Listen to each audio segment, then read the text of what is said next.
Hello, cool cats and kittens. Miss Sorensen here. We're going to learn how to convert from polar coordinates to rectangular coordinates. So what these problems look like is I give you a polar coordinate and it's written as r theta. So maybe something like 2 comma pi over 2. And I want to know what that coordinate would be on the xy coordinate. So I want it to be in a graphable form to graph it on an xy plane. So we're going to take a look at that, but to do that first we have to derive the formula, and we're going to use this picture to do that. So obviously if we want to write it as xy, I need to solve for x in terms of r and theta. So let's go ahead and let's solve for x. Well, to do that, if I'm talking about theta and I'm using x, that's going to be the adjacent. And I, of course, have to use my radius as well, and that's going to be the hypotenuse. So I'm going to have adjacent and hypotenuse. So I'm going to have cosine of theta is equal to x over r. Now I'm going to multiply by r, and I get r cosine theta is equal to, well, that cancels, x. I can do the same thing and solve for y. And if I'm going to solve for y, I'm actually going to use the opposite in the hypotenuse. So I'm going to have sine of theta is equal to opposite over hypotenuse, which is y over r. And then I'm going to multiply by r, and I get r sine theta is equal to, well, that cancels y. Do you need to be able to derive that? No, but we've actually done something already similar like that. I just want to kind of show you where the formula comes from. What you need to write down is this. This is our formula, that x equals r cosine theta and y equals r sine theta, which is what we derived right here. Okay, now that you've got that down, let's go ahead and let's do a couple examples. So I want 2 comma pi over 3. Well, where is 2 comma pi over 3? It's somewhere located if we were to graph that. Here's our thing. Right, it'd be located somewhere like this, and my pi over 3 is right here. Right, pi over 3 is about 60 degrees. So my guess is that coordinate's going to be in the first quadrant. I don't know. It's going to be like maybe 1 comma 2.5. I don't know. I'm just guessing, but we're trying to get that to be that point in our xy coordinate right here. We want what the xy is. So we're just going to use the formula, and the formula is located right at the top here. So that's going to be x equals r. Remember, this is r. This is theta. So this is going to be r, which is 2 cosine theta. Where am I getting that from? Right here. And my theta is pi over 3, so I'm going to write that as pi over 3. Well, what is cosine of pi over 3? Well, computer science. C is first, cosine is first. So this is going to be 2 cosine of pi over 3 is 1/2. And we get 1. So our x coordinate is 1. What's our y coordinate? Well, same exact formula, except we're going to use sine. So this is going to be 2 sine of pi over 3. My pi over 3 is root 3 over 2. So this is going to be equal to 2 times root 3 over 2. My 2's cancel. I'm left with root 3. So my coordinate is 1 comma root 3. All right, let's do example number 2 here. So we have to have x is going to be my r, which is negative 2 cosine pi. And then my y is going to be negative 2 sine pi. Well, my cosine is going to be a negative 1, so that's going to be negative 2 times negative 1, which is going to give me 2.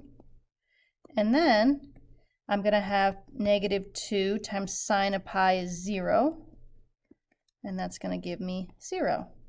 So that's going to be the coordinate 2 comma 0. Now, does that make sense? And this one, it really does. If I were to graph negative 2 comma pi, remember, we've got our thing like this. If we wanted to graph 2 pi, we would be located right here, because that's where pi is, and that's where our 2 is, sorry, right here. But since it's -2, remember we go in the other direction, so it would actually end up being on the other side, right? Because it's the -2. So it would end up being here, and that totally makes sense that this point right here is 2, 0. You don't have to check that, but I did want you to see that we did get the right answer. All right, example number 3, 3, 120.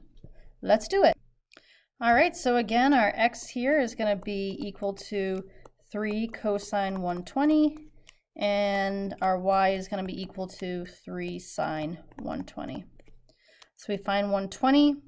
Cosine of 120 is -1/2, so that's going to be 3 times -1/2. And that, of course, becomes -3/2. If you're having a hard time multiplying those fractions, it's 3/1 times -1/2. Multiply across, you get -3/2. And then 3 sine of 120, well, sine is right here, √3/2, so this would be 3 times √3/2. And you could just think of this as 3/1 times this. It's going to give you 3 √3/2. So our final answer is going to be x comma y. So our x was equal to this one right here. So it's going to be -3/2.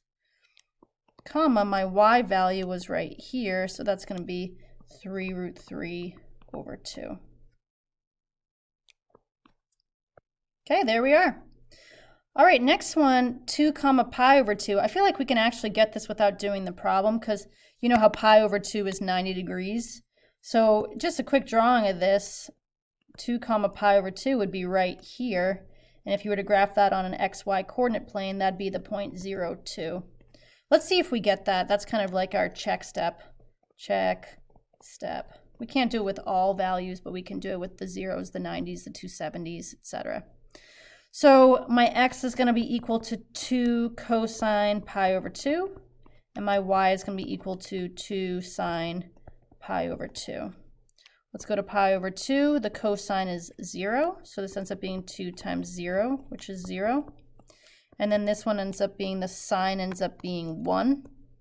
So that becomes 2 times 1 is 2. So my x coordinate was 0 and my y coordinate was 2. And go me, we've done it, 0, 2. All right. Next one here. This one looks a little bit more similar to the one on your final exam, not necessarily this test, but your final. Here we're given degrees, and in fact we're given degrees that are not on our unit circle, which is a clear sign that we just get to use our calculator. So believe it or not, these are actually easier. So we just do 3 cosine 170. Literally pick up your calculator, change it to degrees, and you finally get -2.95. Same thing for y, except it's going to be 3 sine 170. Pick up your calculator, put it in degrees, and you get 0.52. So your coordinate is a -2.95, 0.52, and that's it. You're done. Same thing for here, because 260 is not on our unit circle. So you could do x equals -6 cosine 260.